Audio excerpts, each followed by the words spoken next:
Okay, so this is gonna be a good lecture, I believe, for people that don't do hair and people that want to do hair, people that are already doing hair. So it's everything from basic to more advanced topics.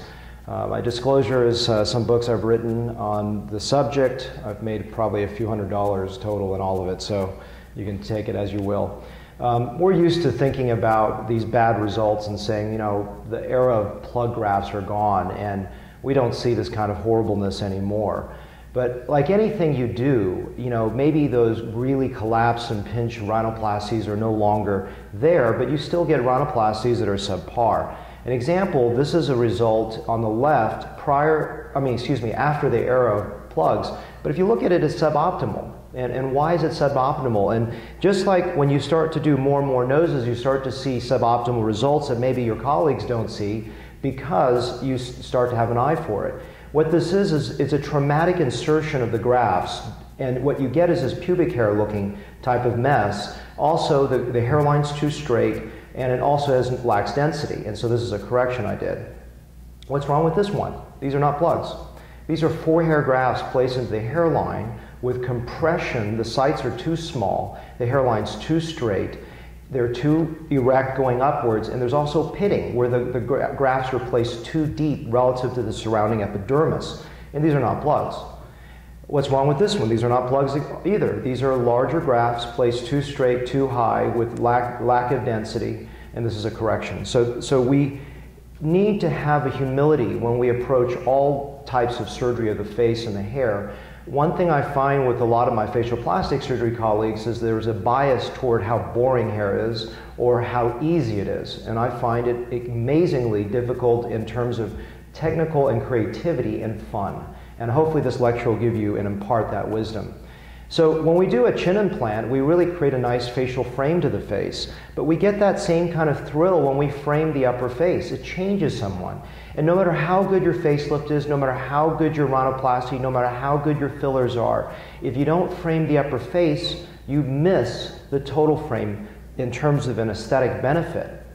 And this lady here, what she remarked on, besides just having more hair, is she felt she just looked more feminine and more younger. And how many times when you do a beautiful physical change to the face that they remark of how much softer, more feminine and younger the woman looks? Well, the frame of the face also contributes in a very significant way. And also we talk about framing the eyes. And I'll be talking about framing the face with fillers on Friday, but this is a frame to the eye. And when you frame the upper face, I'm sorry, smiling afterwards, but I've also framed his lower eyelids. So it adds another level of framing. So I really want to emphasize to you that this is fun. This is not boring. And hopefully by the end of this talk, you'll get to understand that this is not just another profit stream. This is something that can be a lot of fun for you. So I like this quote from Steve Jobs, which is, you've got to find what you love. Your work is going to fill a large part of your life, and the only way to be truly satisfied is to do what you believe is great work. And the only way to do great work is to love what you do. If you haven't found it yet, keep looking and don't settle. Steve Jobs.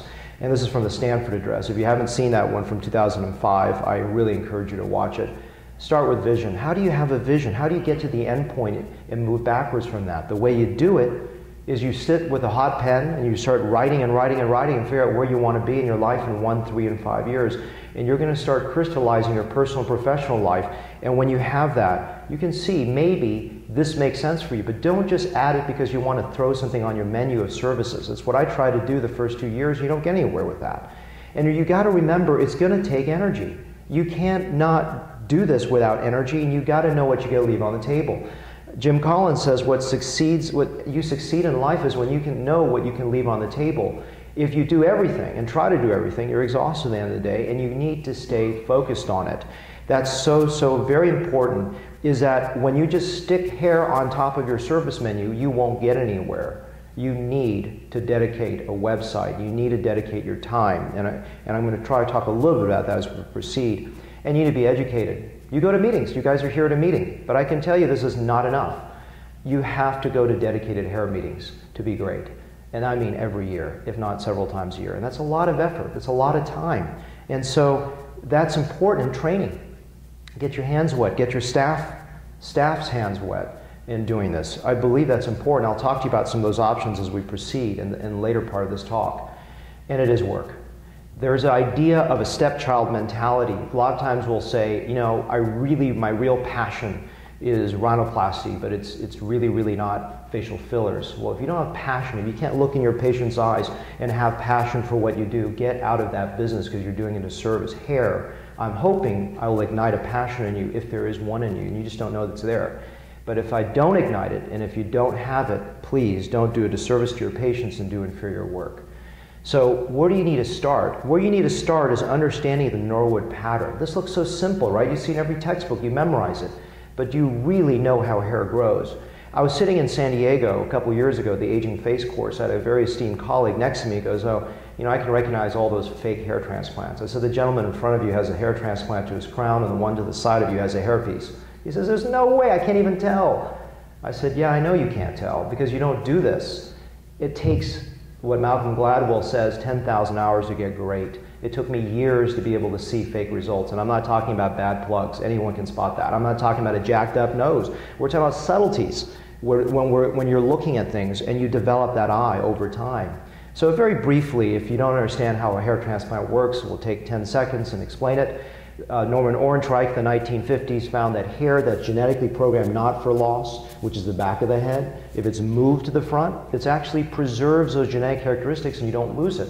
So the work you do is permanent, and that's great, and it's also terrible. Because if you got to remember when you're dealing with this, if you're dealing with a 20-year-old that's rapidly losing hair, his supply is losing, especially if you're transplanting that hair, and his demand is ever increasing, and you may create a Norwood pattern that doesn't exist in the Norwood pattern, it just looks ridiculous. So this is the problem of dealing with, it's like a permanent filler, it's like a permanent thing you're doing.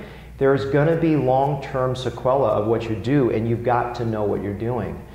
Understanding male pattern baldness, for me, I hope this is not a cryptic slide, but to me it's the foundation of understanding how hair loss occurs in men. Because it's not you have hair and you don't have hair. You have thick terminal hairs that become thin, vellus, wispy, short, see-through hairs, and then those disappear. Why is that so important? Because when it's at that vellus stage, before it becomes nothing, you have a capacity to work with medicine to get it back. And as a good surgeon, you must understand medicine. This is unlike in some ways other parts of our field where you don't have to necessarily address the medication. You can send out for the hypertension. You can send out for the diabetes, make sure they're safe for surgery. But if you're not counseling your patients on medicine and you're just offering them surgery, you're missing half the picture. What's really cool today is we don't just have these two things. We've got fibers to make it look harder to see. We've got lasers. Do they work? Is it a gimmick? Absolutely. I've been happy with my lasers in my patients. This is not a gimmick. It does work. And also PRP, which we'll talk about more in depth in about maybe 10 minutes, it really does work. I'm not 100% convinced that it is amazing in the skin. I know I've seen some great results from my colleagues, but in the hair, unequivocally amazing. I will not do a case without it, and we'll talk about that. But there's also scalp micropigmentation, tattooing. You can tattoo this. This is not one of my results, but you can see that it really does do that. And I do offer this service to give the full complement of what can be done to help a patient out. And I really want to emphasize to this, I'll close with this at the end as well, which is really think of yourself as an artist. Have fun with this design. Don't look at this as I'm making recipient sites and I'm bored out of my skull. It can be fun and it can be amazing, and that's what I want to encourage you. But in order to understand that, you have to have the basics. You have to know that hair grows differently on parts of the scalp, and there are regions of the scalp, and if you don't know the regions, you must know them to design good hairlines, and design good crowns, and design good mid-scalps. And this is just a very simple diagram to show you how hair grows differently. And we'll talk again much more in depth. This is just an overview to sort of spice up and encourage you to understand artistry. So this is just some overview slides to show you that when you make recipient sites, this is a design work for me. I love this. You know, I absolutely love designing. And these are just, they're different in each part of the geography. This is a crown. A female hairline is very different. And at the end of each case, I do my, you know, you guys do Gunnar rhinoplasty diagrams at the end of your case, I assume, or some variation of that. I do as well. I put my blueprint at the end of the case and I tell, this is what I do, so I have a documentation of what I did, and it's also a blueprint for my staff to know how to place. Because if they don't know where I put my 3 hairs, 2 hairs, and 1 hair, they're not going to know how to do it. But this is different, and I'll show you some of my design work as we proceed here. So let's start with the hairline. Hairline design is a fundamental, and I really believe I'm going to first tell you, I mean, all I can do in a matter of 40-some minutes is just go over basics, right? I'm not going to be able to tell you esoterica of how to make this difficult. And okay, that person at 35 with this degree of recession needs it. And not to make a plug for, pun intended, for my St. Louis course, I don't make any money on it. There's no disclosure there. I don't even take an honorarium. But I love the course because what I do is when you draw a hairline, I first make sure you can draw a safe hairline. And then we have some fun in the Socratic method where you draw the hairline. I ask you, is this hairline appropriate for this gentleman or for this woman? Why? Why not? How about the donor capacity? What do you think about the type of curl, the contrast ratio? Is this going to do well in the future? How much miniaturization is going on? Is this going to stand up in 10 years? What are you talking about? How are you going to counsel them on this hairline? Those esoteric elements are the fun part of what a hair transplant can be like. I don't use a rule of thirds. I like this. Here's a concept. It's the idea that a hairline should start at the point where there's a horizontal scalp. You don't put it on the forehead, all right? That may be an obvious concept, but this is the shingle point where vertical goes to horizontal. And that's an easy, lowest acceptable first point that you draw. And then the shape. There's so many ethnic differences, gender differences we don't need to go into, but the concept is you design it to match the shape of the head and the degree of recession. And that is going to be part of the design work. That is, to me, the first and foundational work for your design. And the other thing that's important is that a lot of times we build this really beautiful projected hairline, but it doesn't make sense. It doesn't look good because the temples are too far receded. So you have to make sure the temples and the hairline match. If they don't match, it doesn't look good. One little pearl, I know that when I see my students at my hair course draw the hairlines, this is the mistake almost all of them make on the first pass, is they forget to look at the side view. On the side view, hairlines never slope down unless you're a woman. It has to go horizontal or at least slope up if you're a little more conservative. And the other thing that I think is a good pearl for those even the more advanced is always use a mirror, because I believe that the topography of the scalp that has some irregularities skews what you look at as normal, because it actually makes it can look a little irregular and make it off kilter and off symmetry. So you want to really marry those two ideas as make it the best of a 2D and 3D world, because a patient's going to see a photograph or look at themselves in the mirror and you want to make sure that makes sense for them. Let's just briefly talk about anesthesia. There's so many ways to do anesthesia. You can do oral, you can do IM, and you can do IV, or you can do a combination. I do all of those.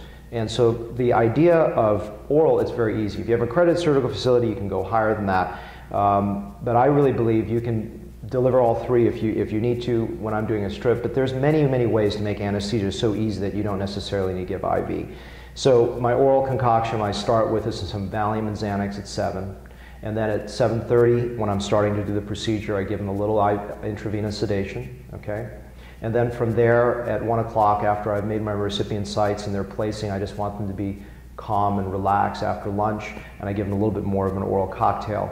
At the end of the day, I give them a little Toradol IM. I think that helps, just makes them any discomfort, because with FUT, which is the linear procedure, there's a little discomfort afterwards that would help them with FUE, which we'll talk about briefly as well. I don't usually give that. Okay, the next thing we're going to talk about is how do you calculate the grafts. So there's also, besides the aesthetic value, there's a numerical side of this, which is how do you design to fit an area.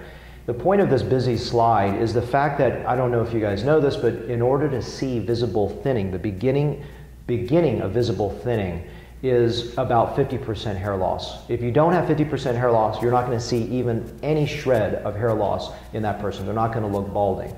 And so you need to have at least that before you see something at all. After that, the question is a numbers game. For example, this is a gentleman, we're born with between 100 to 120,000 hairs on our head, maybe up to 150 at times, but in severe baldness, which is a Norwood 6-7, you're down to potentially 40,000 follicular units or even fewer than that.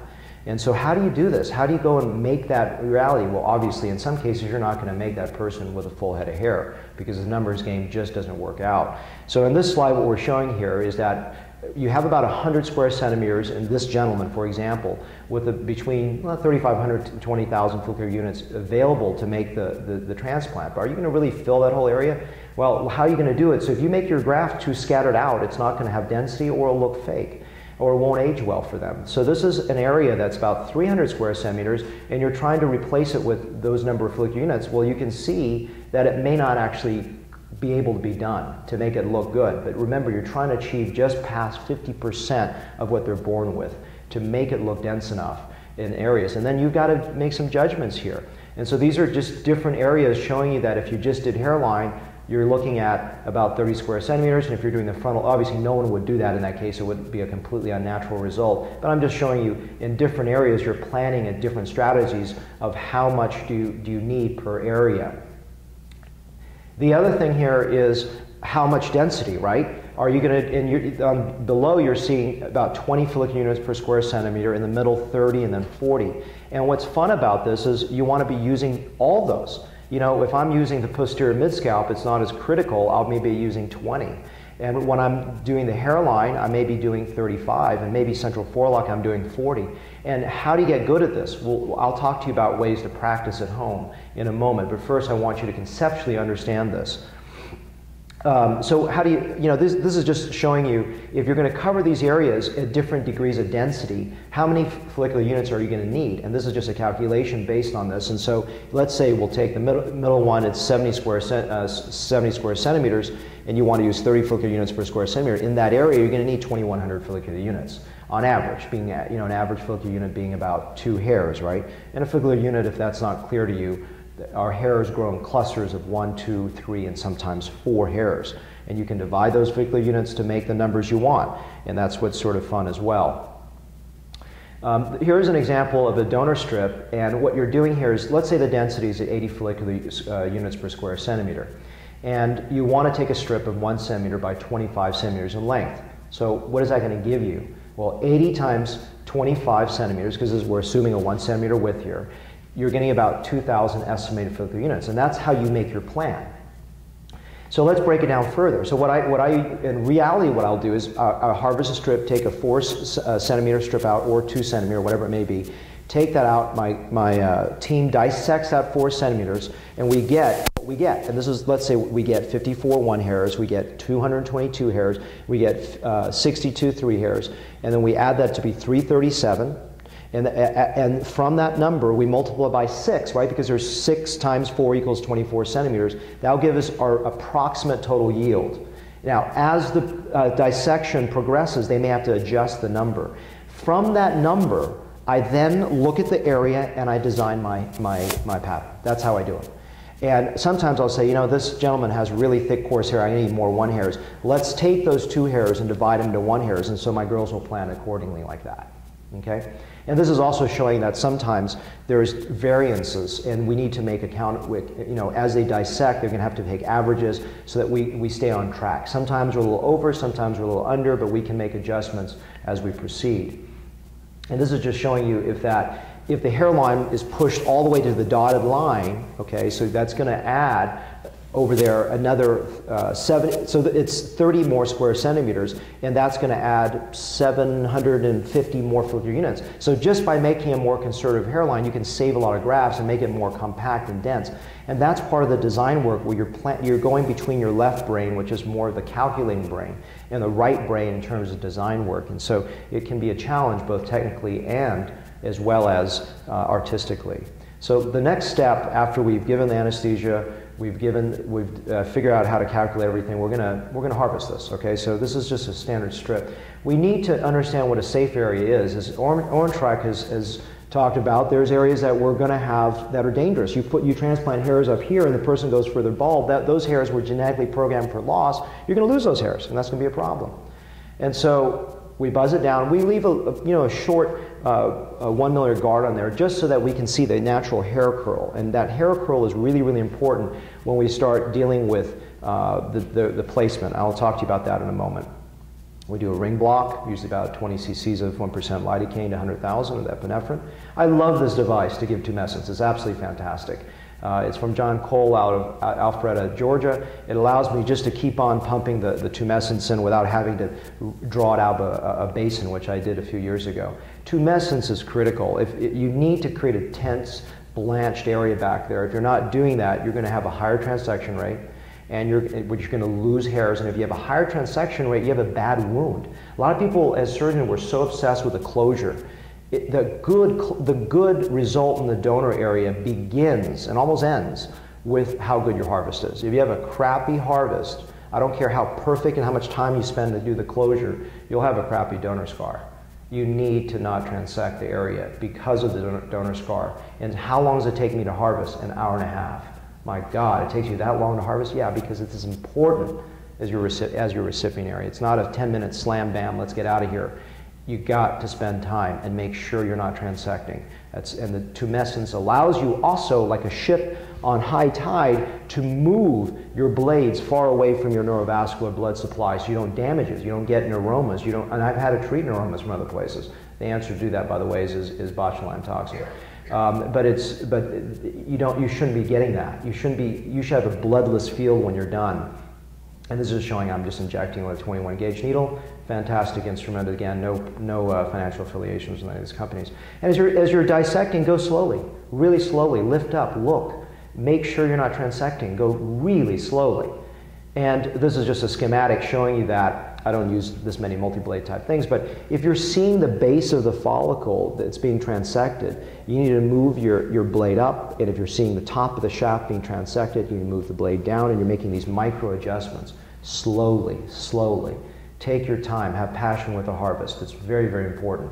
And then just taking either a towel clamp or a ring forceps and a medicine bomb just to slowly dissect. What you want is to leave a little bit of hair on the bottom, but don't take it down beyond that. And I think if you're used to brow lifts, you're thinking about a subgaleal dissection. That's wrong. It's subcutaneous, right below the base of the follicles. And this is how bloodless it should be. And this is how little transection you should see when you're done. And this is taking a little trichophytic closure. You already heard that from Galen. And the reason for that is it allows you to overlap the area. Now, you don't want to do this under a tension situation because it can be a problem. You want to clean out all the hair because any foreign body is going to create problems. You want to make it absolutely clean. I like using PRP into the area in the back, and we'll talk a little bit more specifically about PRP in a few minutes here, so don't feel like I just blew through that. And then we decompress this area. So I think there's also some benefit of mechanical creep when you're able to expand that area, like a tissue expansion before closure. And then I've tried all different types of closures, but I just like a 3/0 nylon, or in a dark hair person, I'll use a 3/0 Prolene. And this, you leave a little air knot distal to the wound so the knot doesn't interfere.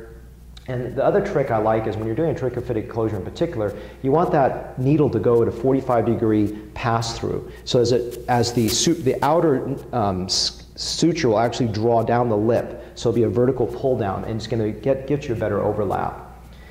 Then I go back and reinforce with bupivacaine, 0.25%, 1/200,000, and then I inject more PRP into the back of this area for healing.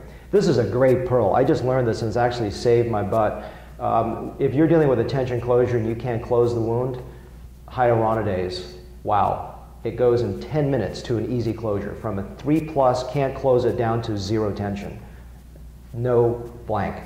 Seriously, all you got to do, mix it up with maybe 10 cc's of saline and place it about 1 centimeter or 2 above or below the incision line, and you go to a tension-free closure. It's magical. Don't abuse it, but it's magical. Recipient site creation. To me, this is really fun. This is why I love hair. I love designing recipient sites. Yes, I may be insane, but I absolutely love this. And so remember, you got to know the geography. If you know the geography and topography, you cannot create good work. And so this is just showing you the angles. Hairs grow in different areas in different ways and different degrees. And if you don't know that, you can't design good work. What I did in my first textbook was really try to make this easy for you to understand, because I can talk about all these different geographies, but here's the easiest way. Our head, think of it like a box. There's horizontal and vertical planes. The vertical plane in the front is something called the forehead. The back of the head is called the vertex. It's on a vertical plane. When the vertex transitions to the mid-scalp, it's called the vertex transition zone. It's a posterior hairline, if you will. And when the forehead transitions to the mid-scalp, it's called something called the hairline. And when the outside here, remember from the lateral canthus out is temporal hair, that temporal hair, when it transitions to the mid-scalp, is called the lateral crease, and the hair grows differently each of these areas. And so if you think of that way, just where the transition points are, you can design based on that topography in a very simplistic manner. I've tried all different types of instruments to make recipient sites, and I absolutely love just using needles. I think they're fantastic. So they're parallel, perpendicular, and micropunch sites. I used micropunch for a while, I liked it. I'm now really liking back toward a combination of parallel and perpendicular. Why use them? Very easy, not make this too complicated. Parallel sites, I like them because I can angle the grafts the way I want them. It's easier for my staff to place. I can get between hairs, minimize transection. With the coronals, I love them because they can create more visual density. How is that possible? When you have a 3 hair growing out, when it's like this, when it's a sagittal, it can slide up more and create less visual density. Remember, the hairs want to create like an awning over the scalp. So the coronal incision potentially can do that. And that's why I like that. And when I mix parallel and perpendiculars, my staff knows what a 3 hair and a 2 hair is, and they have easier time placing. So it's a nice roadmap for them. So when we talk about the vocabulary in the world of hair, an angle and a direction, an angle is AP, meaning this, okay? And in the hairline, you can't go low enough. It really needs to go low. And in the vertex, I don't believe you can go high enough. That's my own personal philosophy. People can disagree with that, but that's another discussion. And then direction is side to side. So when we talk about that is what the basics. Don't worry about tilt. Let's just do a hairline. I'm going to show you how I did hairlines up to about a year ago, and then I'm going to show you how I do hairlines now using a schematic. So I first would build up and irregularize that hairline even further with 2 hairs. And then I would go forward and build those 1 hairs and further irregularize. So your goal is constantly trying to regularize this. The problem is you can make it too irregular and you can make it too straight. And that's the art of knowing where to stop that. And then I come back and build up my 3 hairs and 2 hairs to strengthen it. Think of a shoreline. Think of a shoreline. It has these little pieces that just break out. And if you think of that as shoreline, your goal is to constantly blur it. So how do I do it today? How I do it today is I now focus on the 1 hair. My 1 hair, and I move back from the 1 hair. So I draw the hairline, then I do my first attempt at irregularization with my 1 hair grafts. 1 hair recipient sites. Then I come back and I further blur it, making those little eddies and jagged little peninsulas and things breaking out and sentinel hairs that fly out. And so I'm further irregularizing with a 2nd pass. Then I further irregularize it with a 3rd pass. And then I further irregularize it with a 4th pass. And then I come back and I start building up my 2 hairs going backwards, and then I create central density with coronal sites with my 3 hair grafts. So this is how I do it today. And I didn't have time to go and video one of these, so I just decided a schematic would be almost, hopefully, as illustrative.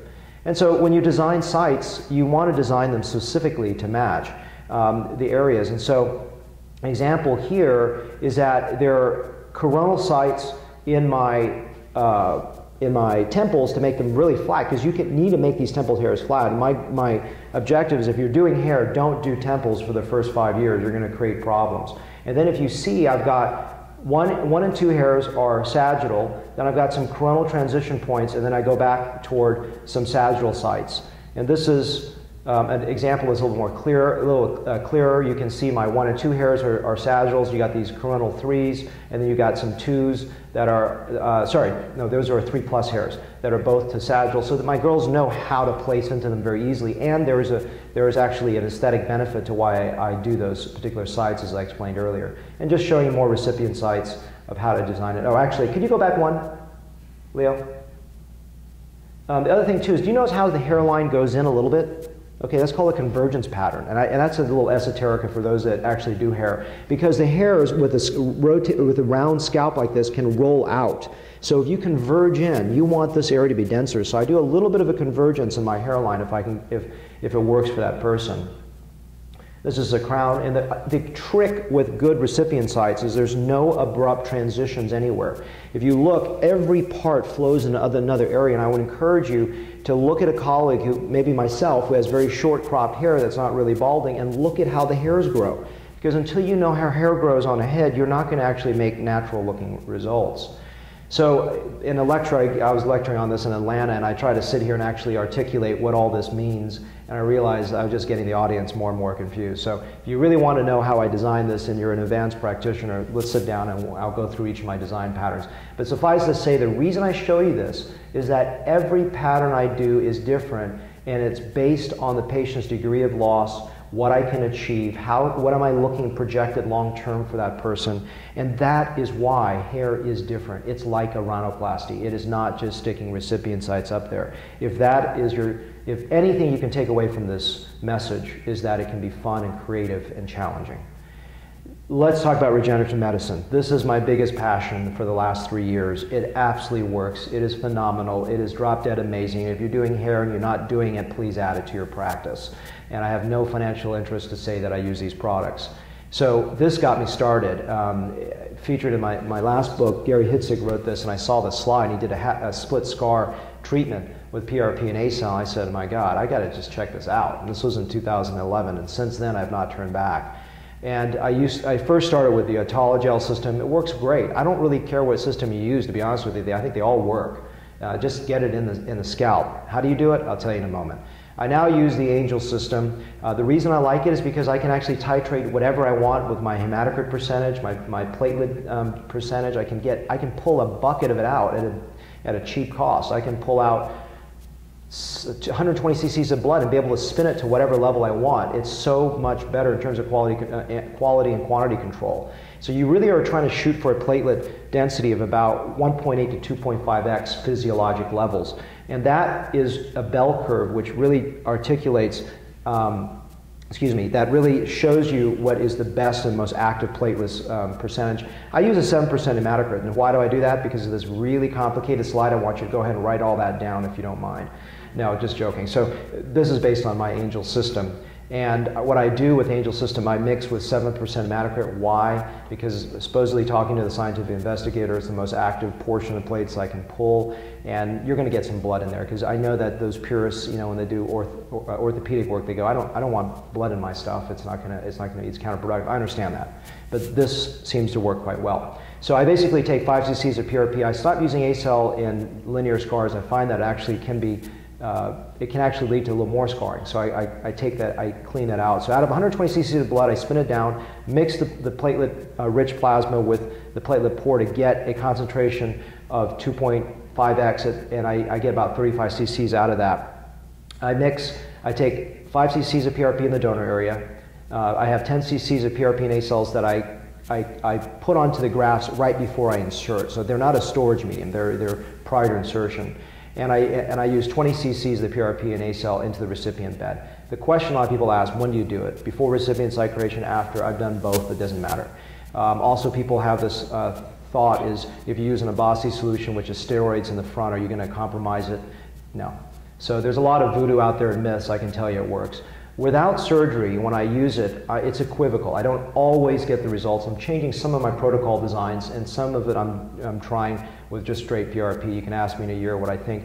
You do need to activate it. That's important pearl, which is I just use 1 to 5 of the calcium gluconate. In other words, about 1 cc of calcium gluconate for every 4 to 5 cc's of it. And if they don't have a lot of mid-rise hairs where I worry about a shedding, I'll derma roll it with like a couple millimeter derma roller.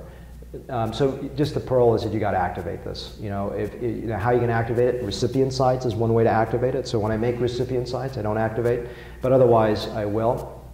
And I'm actually starting to aggressively use it more in my FUE cases, mixing it with uncross-linked hyaluronic acid and letting it soak into my FUE sites with the PRP and the ACell. These are just some examples where you can get amazing results with no surgery, but not always will occur. So if I do a surgical case, I'll add this to another part of the procedure at no charge. And the reason why I'm so convinced of this is not only am I getting more uniform results, my patients have served as their own controls. Where I got an average result on the middle slide to poor, I got a blowout job, almost so dense it was insane, when I went back and added PRP and ACell to that same gentleman. Another example of a person with you can't really see too well in this, but I can tell you it's so much denser on the bottom one in real life. Just with African skin, it's hard to show the contrast ratio. Same thing here. Average result in the middle, amazing blowout when I added PRP and ACell to it. I started using ATP. I'm not 100% convinced it's amazing, but talking to my colleagues who also had that same PRP, those that didn't use anything and added ATP saw amazing changes. The things I have seen with ATP, which I use in my storage medium and they spray on their hair about every hour while they're awake for the first day or two afterwards, is a lot less crusting, a lot less redness, and even earlier onset to graft growth. Before I was using PRP, I was seeing graft growth around 6 months on average. With PRP, I'm seeing it 4 months, and occasionally with ATP, I'm seeing as early as 3 months. And I don't know long term, but now because some of my colleagues were doing it without the PRP interference, they're saying that they're seeing great results with it. So I'm going to probably stick with ATP for the foreseeable future. Stem cells, that's always a lot of voodoo words. There were some studies using autologous fat in the hair and that showed no growth. Those are just preliminary things to give you some overview of what I learned last year. So graft preparation here quickly. This is something I don't do obviously, but people always get confused. What is the role of the surgeon? Surgeon is in the red, donor harvesting, recipient site creation, and the graft preparation, which is slivering and dissection and placement, is what the staff does. So here's a short video of my assistant who is going to explain and show you. Do one more sliver. And I'm just taking a tissue away from this one so I can slide the blade between these two and continue this way. And sliding the blade, as you can see, never sewing motion using the tip of the blade. And sometimes as the weight of the blade will separate the tissue. And this was slivering. You can see it's a single row of hairs. And then I'm going to move this tissue and demonstrate graft dissection. So after I take slivers, I trim fat away about a leading lodge 2 to 3 millimeter fat below hair bulbs. I trim the extra tissue away, and they look from the sliver on both sides to see where my follicular units are. Because sometimes here they splay, and this one was cut from the epithelium above, but it's still viable. I have 2 hair follicular units here. My first cut is close to the hair shaft. My second cut is to trim away extra tissue, and this is my second follicular unit. The third cut is I'm always looking to make fewer possible cuts. There's a little bit too much of a fat layer. Okay. And then just graft placement, which is, we're going to actually, the mechanics, there it is, there's the mechanics of it. Let's just talk about why that's so important. A lot of times as surgeons we think the assistants are not important. In the world of hair, they're critical. For example, if you look at this here, you see that kinky, weird, manipulated look here because the grafts have been destroyed. Because during placement, if you look at the image on the left, the follicle has been grabbed mid-shaft or in the lower shaft, and you can see on the bottom the consequences is kinked up and bent. So it doesn't grow well and can grow out kinky. Or if they're very denuded, you can grab the bulb and cause compression injury to the bulb as well and cause problems. So placement is so important.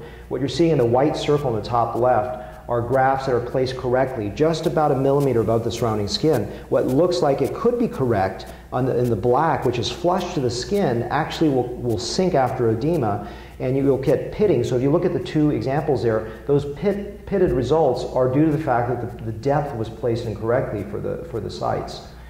This is showing you that hairs, what you're seeing in the bottom left are larger hairs placed incorrectly in the front hairline due to error, and what you get are these really pluggy looking things, even though they're not plugs. Plugs are 16 to 20 hair grafts. These are 3 hair grafts that look wrong. And so you've got to have staff control in terms of quality control. The curl I mentioned briefly before, if you see on the top, very top left, that is a curl placed incorrectly. Each hair that exits the skin must be angled correctly, which is down like this. Otherwise you get these kind of results where the hairs are going all over the place. So the hair curl is very important for your staff. Let's talk briefly about FUE, which is all the rage right now. You see a lot of marketing out there that makes things look terrible, like you're going to have this horrible scar with a cut, and instead you need to have this scarless procedure. Well, it's important that you understand, and I educate all my patients, FUE is not scarless. It can create a little bit of hypopigmentation in those little areas. It's not necessarily you can shave your head down. It doesn't necessarily give you that option. And so it's so important patients understand that. So the concept with FUE, which is follicular unit extraction, so instead of taking a strip harvest, it's taking individual follicles out. Many ways to do that. There's several things you need to understand. It's not a panacea for hair transplantation. It is a method. And if you start to understand the methodology, I do FUE in 1 of 3 patients because I know the context. What is a context? Context is someone that really wants to wear their hair short. that, in my opinion, the graft viability is just slightly less than what you're going to get with a strip harvest because the grafts can't be that large and we have to make them very thin. I'm not here to talk about methodology, but I just want you to understand that it's a concern. You need to talk to patients about this. I believe if I'm going to pull 3,000 hairs out in a session, I get a better result with a strip because I can truly control the quality a little bit better, and I can go in a safe zone. What does that mean? Remember, think about this. When you've got a back of a head and you start trying to get 3,000, 4,000 hairs out of the back of a head with FUE, you start going into unsafe zones, which are up here, and you're doing that in a young patient who's the worst person, who's the one that wants it. So going into unsafe areas, you don't do with a strip, generally speaking. You can, obviously. But when you do the FUE, one thing you got to be, what I pick a patient is more limited loss. I stay away from the upper fringe where I'm worried about that recession going down and showing in 10 years. It can happen. You've got to think long term. So your artistry is also predicated upon your fortune-telling ability of the future and staying safe. This is just one of the technique that I use. We'll skip the video here. It's just, I use robotic, I have no affiliation, but I think it's a tool. You can't get in love with a tool. It's a knife, all right? A lot of times it can be a marketing thing, but my goal is for you to understand it's a tool. Everything is. How to get there. How do you start all this? I mean, this is, my God, what do you do? So I just recap, you gotta have vision. You gotta know where you wanna be and have energy. You've got to expend energy. Don't just throw this on and go, you know what, Sam gave a good talk on hair. I'm gonna stick that on my list and see what happens. Ain't gonna happen. You're not gonna do a case, you're gonna do crappy work. And stay focused. Stay, really, if you wanna do this, come to my course. And I know I'm putting a publicity plug for that, but honestly, I don't make any money on this. I just really am passionate about teaching. I'm very focused on making sure you're safe surgeons. And that's the thing. I almost sometimes will tell you that non-surgeons are safer. Why? Because they don't have the arrogance. They come to me with humility and they want to be safe. But a lot of times people that are great surgeons go, hey, I can do hair. Let me just stick some crappy sites together, and they look horrible. Have passion for it, and that's the thing. Stay focused. Really be educated. Go to meetings. Go to dedicated hair meetings when you start wanting to do this. You cannot, I hate to say this and I love this meeting, I'm always going to be at this meeting. You're not going to get enough hair from me, and you're not going to get enough hair at this meeting to be great. You must go to dedicated hair meetings. You must get further training. You must get hands-on work. You must have feedback for your work, especially in the early phases. And it's going to take work. It's not a bed of flowers, okay? This is to show you some of the marketing from a face perspective. You got to have a different website. This is my face one, which is very simple. And then with hair ones, men are more technical, which is your major audience. So you want to have that detailed understanding, and you need to have a dedicated website. You cannot just stick it on the end of your website. Forget it, it won't work. And have your unique selling proposition. What do you do differently? Why are you even in this? I'm sure you can articulate why you're different as a facial plastic surgeon, dermatologist, oculoplastic surgeon. But why are you doing what you're doing in hair? Are you serving eyebrows, ethnic? Are you doing more female? Are you adding regenerative medicine to the mix? Are you giving sedation for the person? Are you emphasizing your artistic skills? Maybe your technical background, maybe your surgical background, something. And think about this as a business because that's what you're trying to develop. Start small. You know, I was so proud. I had a student from last year call me and says, Sam, you know, I just did my several 500, you know, cases, 500 hair follicle cases. I said, that's great. Start small. You can't go and do a 3,000 follicular unit case. You're going to have problems. You know, start small, start humble, and don't do eyebrows. They're very hard. Don't do female hairlines. Don't do temple reconstructions. Don't do crowns. Start small. And guess what I did for my first year? I did hundreds of melons. That means I make these little needle recipient sites, and I need to make sure that I can do 40 follicular units per square centimeter over and over and over again. I need to know that I can make 1,500 sites into this 100 centimeter squared area. I need to know my angles don't shift on my left and right. And I have a third party look at it and observe, is my left hand going off, my right hand going off? The melon is critical.